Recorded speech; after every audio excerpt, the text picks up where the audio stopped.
Hey, how are you? I'm SliceofOtaku, and surprise, surprise, I was actually contemplating another video on Catra, but I realized that if my first 3 videos on Shira all end up being about Catra, I'd probably look a little bit biased. Which, I mean, maybe I am, but hey, a good character is a good character.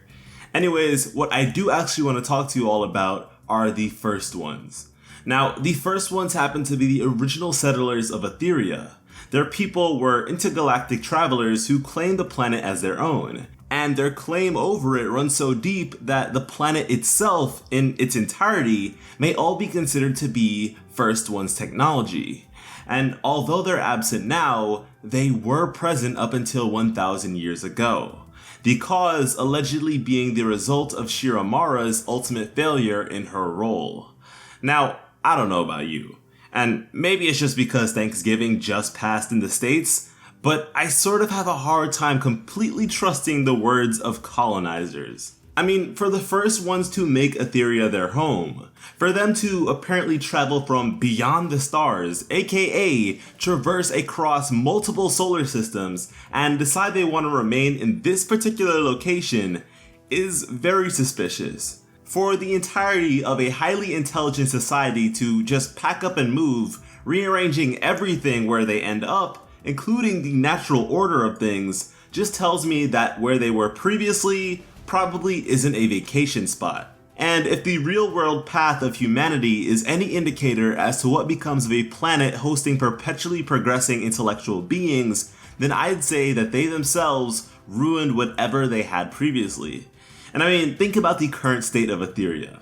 The stability of the planet is entirely dependent on the power of various runestones. If a single one is tampered with to a certain extent, the worldly ramifications are nearly instantaneous and absolutely devastating. You seriously cannot tell me that that is healthy. And it would seem that the first ones are not so fond of Shira Mara because she plays sentiment over duty. She's depicted in this negative light despite how fond Madame Raz, a morally sound person for the most part, happens to be of her. And you know, something that accompanies each mention of Shira Mara is fear. Her actions separated Etheria from the rest of the universe, which is why the stars are no longer visible. Etheria remains segregated within the otherwise desolate dimension of Despondos. And considering all of this, it's easy to conclude that Mara feared the first ones for some reason. And maybe this reason relates to that which led them to settling Etheria in the first place. Right now, the series focuses on conflicts between the Horde and the Rebellion, but don't be surprised when our worldview is expanded and forces beyond our current comprehension come forth. I really hope you're all looking forward to these sorts of revelations as much as I am, because with how confused recent events have left many of our characters, I can only imagine how they'll be when confronted by this sort of thing. But hey, the moral of the story is, don't trust the first ones. I really appreciate you all checking out this video and overall just being open to the content that I make for various shows. The conversations and discussions we have had on Shira so far have been great, so I hope we can keep them going in the comments of this one.